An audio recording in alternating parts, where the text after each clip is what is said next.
In this video, we're going to be taking a look at building this style of bench with our back on it. Now, we're going to be building kind of a double bench. So this bench is actually a 3-foot bench, what we have shown here, but we're going to build an 8-foot bench. So it's going to differ just a little bit, but it is going to be the same style. Now, we do have plans available for $5 for this bench at $5plans.com. In this particular project, I think the plans would be beneficial. A lot of times, the projects that we do, plans would be nice to have, but aren't really necessary, where this one has enough angles, has enough specifics, where I think it could get a little confusing for you if you didn't have a set of plans to refer to. But that's really entirely up to you. Now, one other thing, every day we give away 10 sets of free plans to whoever comments and requests one. So if you like this particular project or some of our other projects we have on our channel, all you have to do is comment with your email address, and every morning I go through, randomly pick out some people to give plans to. So with that said, we'll go ahead and dive in here and talk about the parts that we're going to be using for our bench. Now, this is the double bench that we're going to be building. So this back piece here is a 2x12. It's just going to be an 8-foot long. And then for the seat, we're going to use two 2x8s that are 8-foot long. And so those are going to be just left the way they are. We don't have to cut those. So now I've got all my pieces cut here, and I have it all laid out here, and I'm going to walk you through all the pieces. Now, we're going to be using 2x3s for our framing of our bench. You could use 2x4s as well, certainly. So first of all, we have our 2 leg spreaders here. These are 40 1/4. And then these 3 are going to be our back supports. And these are going to be 34 3/8. Okay. Now this does have a bit of a angle cut off here. So from the tip back is 2 7/8. And then we come down a 1/2 inch. So what I did was I measured back 2 7/8, measured in a 1/2 inch, and then connected the dots. And that's where those are cut. 34 3/8. Square at the top. We need 6 legs, and that is from long point to long point, okay? 17 1/2 inches. And these have a 10-degree miter. Now, we have to make sure that that miter is going in the same direction. Now, when I've cut my very first leg, I screwed up. And so these are only 17. But it's not enough of a difference. But just know that these really should be 17 1/2. From long point to long point, and make sure that 10-degree miter is going the same direction on both of those. Then these are 16 1/2 inches. And you can see they have a 30-degree miter going in the same direction. Now these will actually have to wind up being trimmed, and depending on exactly how precise you are in your construction, you may find that you want to wait and get a real world measurement, because if you're off slightly on the leg assembly, which here we are, because I screwed up on my very first miter cut. So I know these are going to have to trim, because these are shorter than they really should be. These are 17 when really they should be 17 1/2. So these will definitely have to be trimmed down a little bit. But we'll talk about that when we get to it. And then these here are 15 1/2 inches. Now, this has, and this is kind of tricky, this has a 15-degree miter on one end, a 10-degree miter on the other, and they're really close in terms of, visually looking at it. It can be kind of difficult. but the 10-degree miter should be towards the front of our bench, the 15-degree miter at the back of the bench. But we need 3 of those, 15.5 inches from long point to long point, and then these little guys are 11.25 inches, 10-degree miter, but these are not going the same direction. Just like on our other piece, they're not going the same. 15 on one end, 10 on the other, okay? And that, my friends, is all of the parts for our bench. So what we're gonna do is we're gonna make 3 leg assemblies. So that 15.5 inch gonna go across the top, 11.25 here, and with our 2 legs.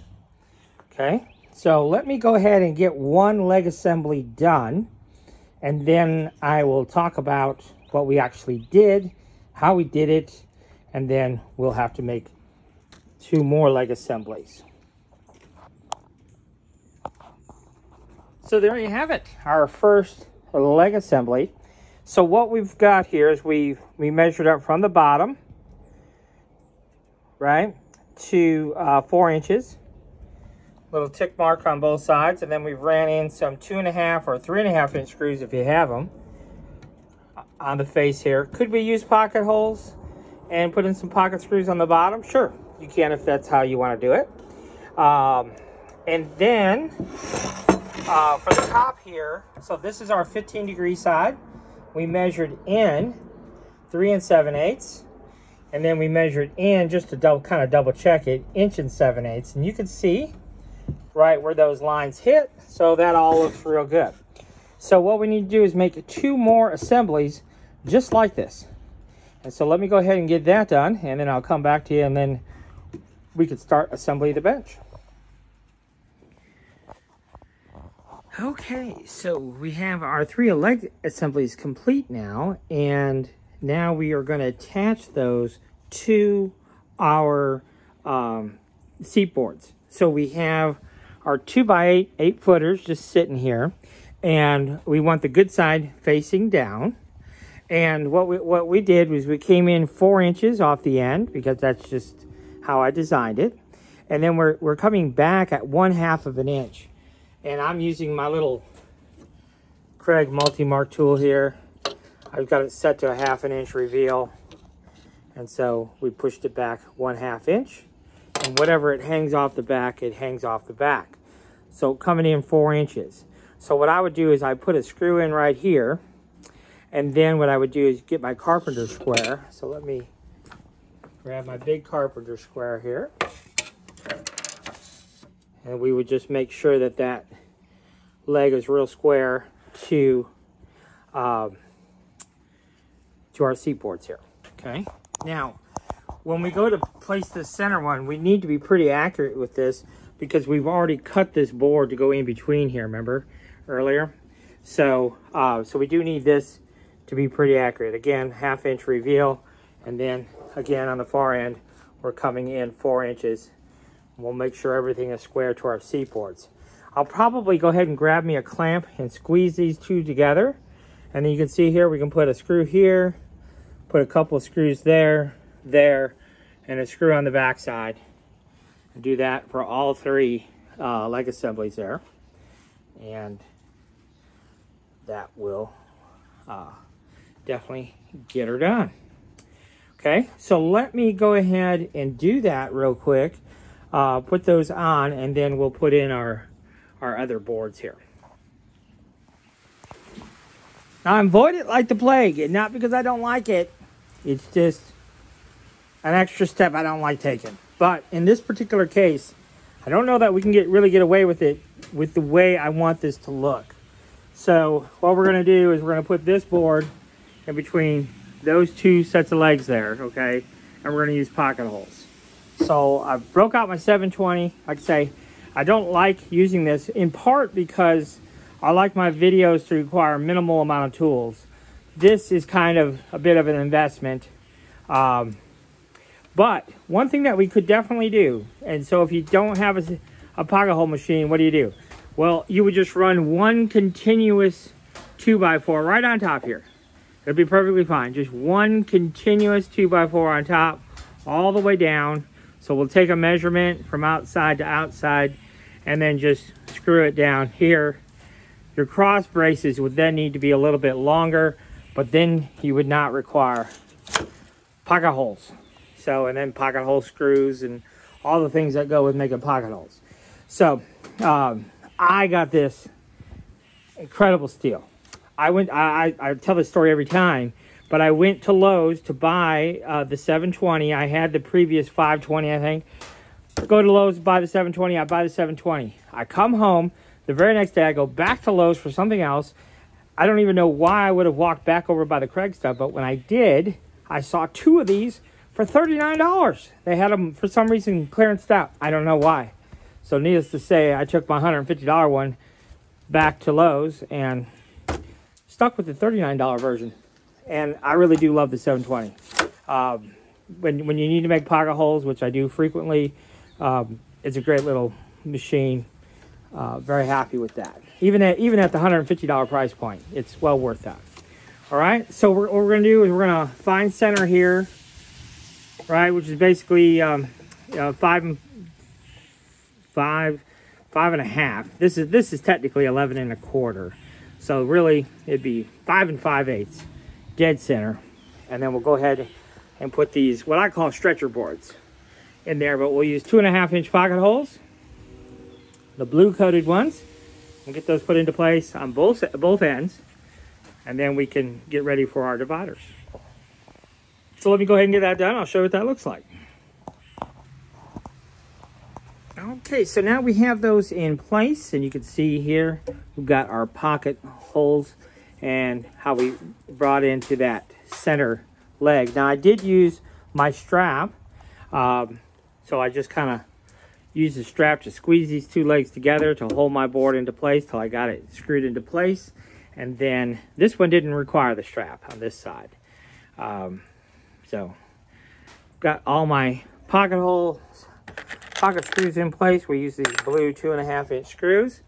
And so now we need to put in our support braces. And I think they actually go this way because we're upside down. So yeah, they start here and go down. So what we're going to do is we're probably going to have to trim that. Remember I said we might have to trim it. So we're going to go ahead and get that done. And then we'll show you what those look like in place. I just kind of wanted to show you what we did here. So we just have that nice and flush down here, right? And so you can see how much we're going to tip off there, just a little bit. And what we can do is use a pencil on the back side and scribe that, and then you know exactly how long to cut those. So if you want to cut yours a little long when you're cutting them initially, and then figure out exactly and just scribe it on the back side and then cut along that line, that might be a good way to do it as well. All right, so you can see we've got these in place now, and I put 2 screws in from the bottom here. Then I just have 1 screw right here, 1 screw right there, 2 up top, and that will add an immense amount of support. This bench will be absolutely rock solid. So there are, all of our supports are now in place. I think what I'm going to do, what I'm going to recommend, I don't know, maybe not, because we do have these braces. I was thinking about putting an extra brace in here, but with these supports kind of, you know, holding both of these boards, these 2 boards should not bend in this location. So yeah, I don't think we need it. I really don't. But anyhow, so what we're going to do now is we're going to flip this bad boy over, and we'll put on our back supports, get those put on, and then we can actually mount the back, and this bad boy will be done. So let me go ahead and get that done, and I'll show you what that looks like. So there is our finished bench. Now, a couple points to make. That support needs to be in line, the bottom of the support needs to be in line with our horizontal piece, okay? And we just put in a couple 3.5-inch screws, and then on the back side here, we're coming in 4 inches, down 1 inch. A couple of screws to hold our back in. Now, if I had to do this over again, I would probably have our back support down a little bit farther. Maybe I'm going to take 4 inches off those uprights. Those were 34 3/8. I'm going to bring those down to 30 3/8 and then reattach our back. It sits really nice, but I'm a little bit concerned because it's a little bit top heavy. So if you're sitting on it, I just think this will be better if it's just 4 inches lower. So that is one adjustment that I will make before it goes to the customer. But other than that, I think you can see it's a pretty good looking bench. So I hope you enjoyed this project. I hope you give it a shot, and thanks for watching.